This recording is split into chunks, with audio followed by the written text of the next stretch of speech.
We're getting ready to tell you about the fastest growing racing series in America, and you might not have even heard of it. It's RaceSaver. And yes, it's doing just that. It's saving racing.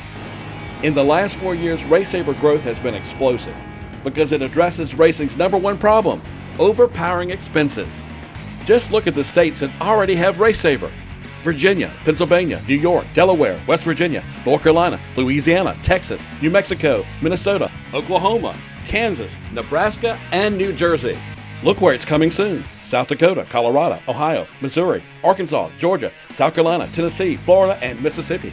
RaceSaver started in Virginia in 1997 when a group of guys wanted to race sprint cars, but they knew it had to be cost effective, so they called French Grimes. I don't wear short pants. Don't play golf. I don't hang around with rich people. I could give a shit less. And what I do care about is seeing guys race. In Pennsylvania, how many cars are there now? 80? Together? 100? Well, probably that many on the website. There's 100 registered. 100 registered. New York has got, because you spawned New York. People ask me what I do. Over and over, I said, I'm Johnny Appleseed. I got a sack of seeds for RaceSaver, and I go around the country. I poke them in a hole where I think it'll grow, and then we find somebody who's dedicated, like you, Tom, and you, Rob, to make sure we water it and make it grow. Tell the story, Tom. You mean when you told me I was going to be the tech guy? No. What you thought it was all going to be about? Oh, I just thought we were going to be, a short amount of cars and just to have a whole bunch of fun, and it just started getting more and more. And that's the trouble when you start having fun, other people see it. Yeah. Racing veterans and talented newcomers are signing up daily. I've raced in, like I said, 14 different divisions, and I've raced in series that when you're working on a car, everything gets covered up. If we're pushing or we're loose or the car's not handling right, Mike Lears is going to come over and give us the right suspension that we need to make sure that we're going to be quick. Even though if he's going to have to compete with you out there? Yeah, absolutely. These guys next to us are from Pennsylvania, and they helped us all day yesterday, all day long, to tune to this track, because we as a team have never been here, and we went out qualified second yesterday. Fred Terzer of VP Racing Fuels is just one of the suppliers that's taking notice of RaceSaver. Most people know that we're the official fuel of the Outlaws. The reason I'm here today is to meet with French and see what this series is all about, and to see if there's anything that we can do on our end to help support this. What's the secret? RaceSaver rules allow the working class family to race sprint cars, pay the mortgage, send their kids to school without going broke. Rules are meaningless unless they're consistently enforced. RaceSaver participants must insist on proper rules enforcement. We maintain master technical files on every RaceSaver head, supporting each region's technical staff. This is possible because every RaceSaver head is individually measured in each chamber and each port to the thousandths of an inch, and those measurements are recorded and maintained in our computer file for every head that RaceSaver has ever produced.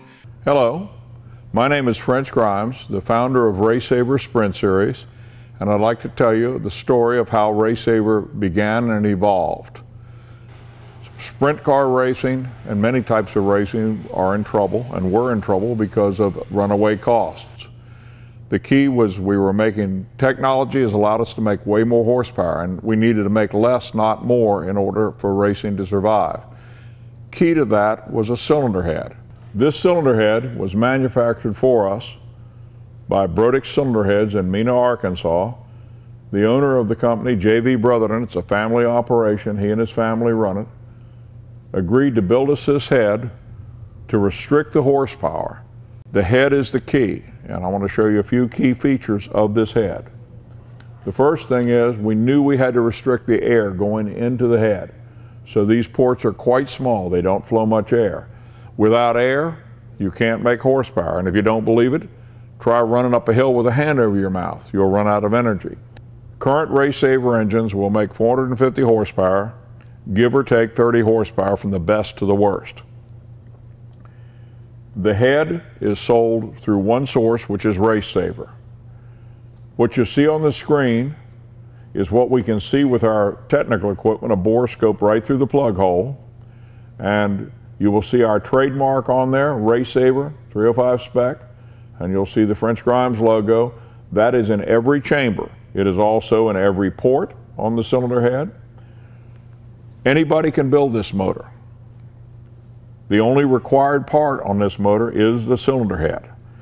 Every cylinder head for RaceSaver is individually measured in each port and every chamber on a number of places.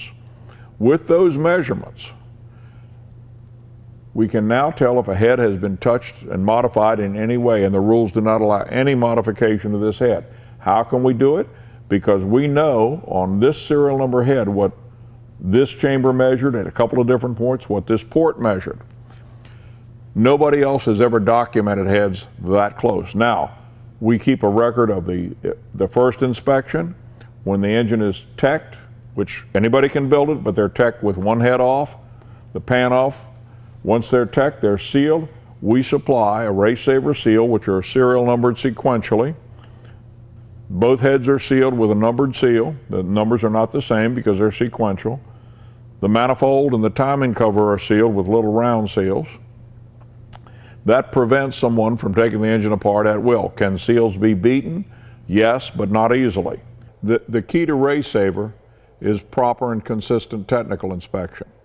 So when we have a national event, or in some cases regional event, we may bring all this equipment there and we will do a follow-up check on each car before it goes on the track. So in those cases, we'll use the cylinder pump to check the displacement.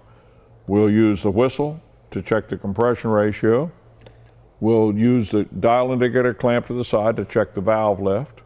In most every other form of racing, cheating is considered to be part of the game. In RaceSaver, our competitors come to understand that adherence to the rules is their future. So they look after our rules and they tell other people coming in, this ain't like the other games. We mean to keep it straight, and we have.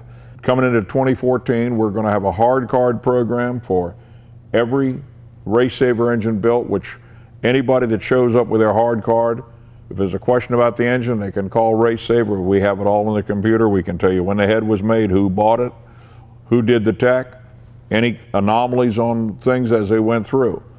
We're attempting to save racing, and we're doing an awfully good job, it appears. We didn't think we would ever be where we are. We didn't know that the economy would coincide with what we were trying to do. We were trying to save racing for the working guy who has a family, and on our rules, which are on RaceSaver.com. Any questions, you can look on RaceSaver.com. Within our rules, the opening page tells you that we're trying to allow a working family to go race a sprint car, put their kids through school, pay the mortgage, and not be broke. We would not exist. Preventing racers from spending their last dollar is nearly impossible, but RaceSaver rules, nationally proven through 17 years of hard racing, make it harder for money to buy a win. I raced in Pennsylvania for years, and in 1994 I retired because I just couldn't keep after the money, and I was never competitive. When this came along and French had the rules, and I understood the culture that they were establishing, I knew I had an opportunity to put a competitive race car on the track. You can spend whatever you want and not win, but I mean, it's just one of them things that you have the best chance at winning at this class because everybody is equal. When you come to a RaceSaver event with your car, you know you're equal to everybody else, the way the tech is, the way the rules are. I mean, it makes you feel a lot better. It's a group of people playing by the rules, respecting the rules and respecting each other on the track, and working towards a common goal of enjoying the racing experience. The rules and the people.